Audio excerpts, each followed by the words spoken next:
গরুর মাংস কিন্তু অনেকভাবেই রান্না করে যায়, কিন্তু অনেক সময় দেখা যায় ঝামেলার কারণে ঠিকঠাকভাবে রান্না করা হয়ে ওঠে না। একদম ইজি ওয়েতে কিভাবে হাতে মাখিয়ে সরিষার তেল দিয়ে একটা গরুর মাংস মজার রেসিপি আজকে রান্না করবেন সেটাই আপনাদের সাথে শেয়ার করব। আশা করছি রেসিপিটি খুব বেশি ভালো লাগবে আর খুব বেশি উপকৃত হবেন। আসসালামু আলাইকুম, হ্যালো এভরিওয়ান, কেমন আছেন সবাই?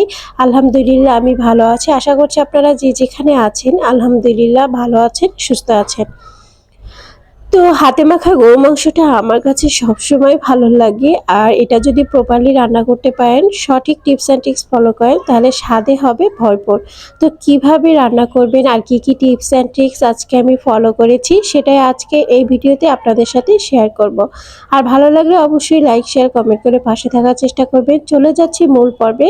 এখানে প্রথমে আমি 2 কেজির মতো গরু মাংস নিয়েছি, ধুয়ে পরিষ্কার করে নিয়েছি। দিয়ে দিচ্ছি গোটা গরম মশলা হিসেবে নিয়েছি দারচিনি, এলাচ, লবঙ্গ, তেজপাতা, গোলমরিচ। আর এখানে 1 কাপ পরিমাণ পেঁয়াজ কুচি দিয়ে দিচ্ছি। আমি দিয়ে দিচ্ছি লাল মরিচের গুঁড়া 1 চা চামচ, হলুদের গুঁড়া 1/2 চা চামচের থেকে একটু বেশি, স্বাদ মতো লবণ। আর দিয়ে দিচ্ছি আদা বাটা হচ্ছে 2 চামচ, আর রসুন বাটা হচ্ছে 2.5 চামচ, আর হচ্ছে জিরা বাটা হচ্ছে 2 চামচ, ধনিয়া বাটা হচ্ছে 1 চামচ। দিয়ে দিচ্ছি কাশ্মীরি লাল মরিচের গুঁড়া 1 চামচ, দিয়ে দিচ্ছি গরম মশলার গুঁড়ো 1.5 চামচ। তারপর দিয়ে দিচ্ছি স্বাদ মতো রাঁধুনি সরিষার তেল। আপনারা ইচ্ছা করলে যে কোনো সরিষার তেলটা ইউজ করতে পারেন। আর এই পর্যায়ে গরু মাংসটাকে একদম ভালো করে তারপর মিশিয়ে মেখে নিতে হবে। যত ভালো করে মাখতে পারবেন গরু মাংসের স্বাদটা কিন্তু ততটা বেস্ট হবে। আসলে অনেকই অনেক প্রশ্ন থাকে যে আসলে হাতে মাখিয়ে যদি গরু মাংসটা রান্না করি তাহলে টেস্ট পাওয়া যায় না। আসলে আপনি যদি মশলাগুলো ঠিকঠাকভাবে দিতে পারেন, সব মশলাগুলো ইউজ করতে পারেন, আর ভালোভাবে মেখে তারপর এটাকে কষিয়ে রান্না করতে পারেন, তাহলে টেস্ট অনেকই ভালো আসবে। তো আমি একটু হাতে যে মশলাটা মাখা ছিল সেটা দিয়ে একটু পানি দিয়ে ধুয়ে দিলাম। আর এখানে আমি 1 কাপের মতো পানি দিয়েছি, আর কোনো পানি দিব না। এটাই আমি রান্নাটা পুরোপুরি শেষ করার চেষ্টা করব। তো ঢাকনা দিয়ে ঢেকে রেখে দিচ্ছি, আর চুলাটা এ পর্যায়ে অন করে দিচ্ছি। তো বেশ কিছুক্ষণ রান্না করার পর দেখতে পাচ্ছেন কতটা পানি ছেড়ে দিয়েছে মাংসের গায়ে থেকে। আর দেখতে পাচ্ছেন কালারটা কিন্তু এখনও হলদেটে ভাব রয়ে গেছে, কিন্তু এটা যখন কষতে কষতে একদম গাঢ় একটা লাল কালার চলে আসবে তখনই ভাববেন যে মাংসটা প্রপারলি কষানো হয়ে গিয়েছে। আবারও ঢাকনা দিয়ে ঢেকে রেখে দিয়েছিলাম। এখন কিন্তু আগের থেকে পানিটা একটু হলেও শুকিয়ে এসেছে। তো আবারও বারবার নেড়ে চেড়ে দিচ্ছি যাতে নিচে পাতিলের তলায় লেগে না যায়। আসলে মাংসটা যদি পাতিলের তলায় লেগে যায় তাহলে এর স্বাদটাই একদম নষ্ট হয়ে যাবে।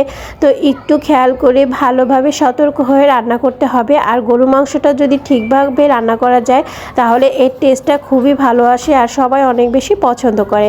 তো ঢাকনা দিয়ে আবারও ঢেকে রেখে দিলাম। তো বেশ কিছুক্ষণ রান্না করার পর এখন ঢাকনা খুলে দেখি মাংসটার কালারটাও চেঞ্জ হয়ে এসেছে আর পানিটাও একদম শুকিয়ে এসেছে। তো আসলে যেহেতু আমি একটু মাংসটা কষা কষা করব, হালকা একটু ঝোল রাখবো, বেশি ঝোল রাখবো না আমি। তো এখানে আমি বেরেস্তা দিয়ে দিচ্ছি এখন। আর এটা হচ্ছে বেরেস্তাটা দিলে মাংসের টেস্টটা আমি বলবো অনেক গুণ বেড়ে যায়। তো আপনারা অবশ্যই চেষ্টা করবেন হাতে মাখা যে মাংসটা রান্না করবেন সেটায় বেরেস্তাটা দেওয়ার, যাতে করে টেস্টটা খুবই ভালো আসবে। আমি কিন্তু বেশ কিছু বেরেস্তা দিয়ে দিয়েছি, আর আমি কিন্তু পেঁয়াজ বাটাও ইউজ করেছি। আসলে ওখানে বলতে আমি একটু ভুলে গিয়েছিলাম, এই জন্য এখানে আমি বলে দিলাম। ওখানে আমি পেঁয়াজ বাটা 2 টেবিল চামচ দিয়েছিলাম, আপনারা অবশ্যই দিয়ে নেবেন। আমার ওখানে স্কিপ হয়ে গিয়েছিল, এই জন্য অত্যন্ত দুঃখিত আমি। তো এই পর্যায়ে আমি বেরেস্তা দিয়ে তারপর আবার একটু ভালো করে নেড়েচেড়ে নিব। আর আমি দিব কাঁচামরিচটা দিলে এ পর্যায়ে গরু মাংস থেকে এত সুন্দর একটা ফ্লেভার আসবে, অনেক ভালো লাগবে। যারা কাঁচামরিচের ফ্লেভারটা পছন্দ করেন না তারা কিন্তু এ পর্যায়ে শুকনো মরিচও দিতে পারেন, যারা শুকনো মরিচের ফ্লেভারটা খুব পছন্দ করেন। তো এ পর্যায়ে আমি কিছুটা গোটা কাঁচামরিচ এ পর্যায়ে দিয়ে দিচ্ছি। আর এটা কিন্তু চিড়ে দেইনি, চিড়ে দিলে কিন্তু ঝাল হয়ে যাবে, এজন্য কিন্তু আমি এখানে গোটা দিয়ে দিয়েছি শুধু ফ্লেভারের জন্য। আর উপর থেকে এ পর্যায়ে আমি গরম মশলার গুঁড়ো দিয়ে দিব 1 চামচের মতো। আর এই গরম মশলার গুঁড়োটা আপনার মাংসের টেস্টটাকে আরও বাড়িয়ে দিবে আর ফ্লেভারটাকে খুব স্ট্রং করবে। তো এখন আমি নেড়েচেড়ে সবগুলো উপকরণ একসাথে মিশিয়ে মাংসটাকে একটু নেড়েচেড়ে নিচ্ছি। আর মাংসটার কালারটা দেখে অবশ্যই বুঝতে পারছেন এটার টেস্টটা কত হয়েছে। আমি আশা করছি আপনারা রেসিপিটি বাসায় অবশ্যই ট্রাই করবেন, আর এভাবেই ট্রাই করবেন। তারপর আমাকে অবশ্যই কমেন্ট সেকশনে জানাবেন হাতে মাখা গরু মাংসটা কেমন হয়েছিল আর বাসার সবাই কেমন ফিডব্যাক দিয়েছিল। তো রেসিপিটি যদি ভালো লাগে থাকে অবশ্যই লাইক শেয়ার কমেন্ট করে পাশে থাকার চেষ্টা করবেন। আর এটা গরম ভাতের সাথে হোক, পোলাওর সাথে হোক, সব কিছুর সাথে পরিবেশন করতে পারবেন। তো এই যে গরু মাংসটা একদমই রান্না হয়ে গেছে। তো সবাই ভালো থাকবেন, সুস্থ থাকবেন। আজ এই পর্যন্তই। নেক্সট ভিডিও দেখার আমন্ত্রণ জানিয়ে এখানে বিদায় নিচ্ছি। আল্লাহ হাফেজ।